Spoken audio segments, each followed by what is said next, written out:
Good evening, ladies and gentlemen of the New Mexico State Legislature, and thank you for giving me time out of your day to present to you.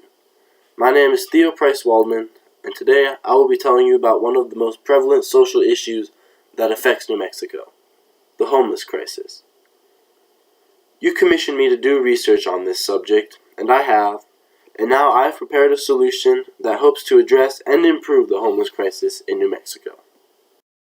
There are large amounts of homeless people all across the United States, but here in New Mexico, we have one of the largest homeless populations in the nation.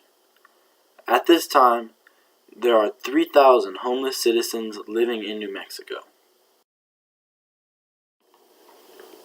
As you can see, New Mexico's total population is 2.086 million people. New Mexico's permanent homeless population, that is, people who experience homelessness constantly, is 3,000 people. However, the amount of people who experience homelessness not on a day-to-day basis in New Mexico is 17,000 people. Now, these people could be anyone who experiences homelessness for a period of a day to a week or anywhere in between there, just not for the whole year. Now, taking these numbers into account, it means that New Mexico's homeless population is 0.08% of its total population. This percentage is in the median range of homelessness across the United States. As of right now, homelessness in New Mexico is a very multifaceted issue that is caused by several different factors. Some of these factors are a lack of affordable housing, domestic violence and lack of safety in housing, and health and mental problems. Given that homelessness is caused by many different things, it would be very inefficient and not cost-effective to try to tackle every single cause of homelessness. Therefore, I have decided to focus on just one or two causes in an effort to improve the homeless situation. My proposed solutions are basically improving the amount of housing and places for homeless people to stay in New Mexico. My two main points are to increase the funding for small housing projects such as tent cities, and number two, to increase the amount of low-income housing in New Mexico. As you may have noticed, the first step in my proposed solution is to fund tent cities. Tent cities are basically gatherings of homeless citizens in a sort of village, very much like the Hoovervilles of the 1930s and the Great Depression. There have been several tent cities throughout Albuquerque, but they have never found a permanent place to settle down. My proposal would give them a permanent place. Tent cities that exist nowadays are run by the inhabitants. This leads to generally unsafe conditions and very unorganized tent cities. I propose that the government steps in to manage and to fund tent cities, providing the inhabitants with food, shelter, and other amenities that they may need. You can look down in the corner to see the image that I have provided of a government-run tent city that helped out disaster relief in Africa. This is just an example, but this kind of thing has worked throughout the world, and I think it could work very well in New Mexico. The second step in my proposed solution is to create more affordable housing in New Mexico.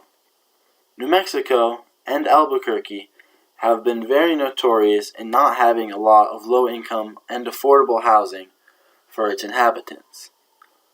As you can see on the graph on the right, Albuquerque, New Mexico does not provide a high enough minimum wage for people to afford their so-called low-income housing. Even though the minimum wage was recently raised to $8.60, it is still not enough for people to be able to afford a single-bedroom apartment. My proposed solution is to build very low-income housing, such as several apartment buildings that could house those who have a low income. Not just those who have no income, but those who work a job and have a little amount of money, but usually would not be able to afford housing. I know this sounds expensive, but it actually is not. $86,000 for one apartment building would have 12 units in it, which could potentially house up to 48 people. I propose that we build 2 of these buildings for a cost of $172,000, and it could house up to 98 people. Then, if we build 5 tent cities at a cost of $8,000 each, it would run $40,000 for the initial cost. After that, assuming there's 100 people living in each tent city, it would be $75 each for food and $50 for other services.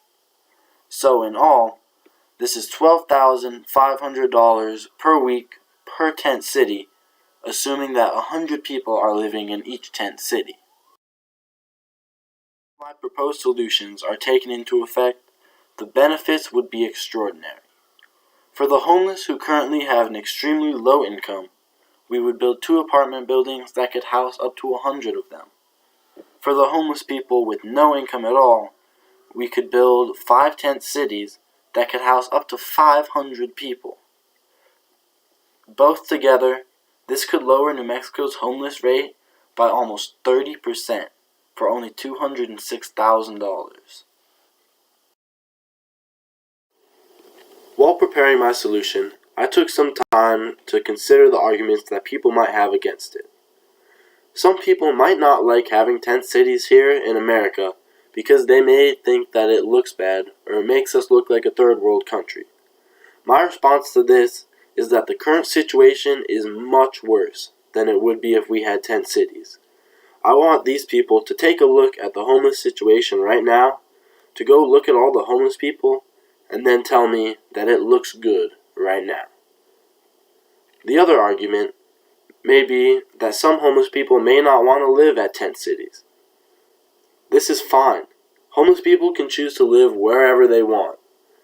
My proposed solution, however, gives them the option to have some place to live, some place to sleep and eat. And I think that it is important to provide everyone with this opportunity. I hope that you realize the low cost and high benefit of my proposed solutions. We all know that the homeless crisis has something that has been needed solving for a long time now. My proposed solution will help us on our way to solving the homeless crisis by lowering New Mexico's homeless population by almost 30%. I hope I have convinced you to invest in my proposed solutions. Thank you, and good night.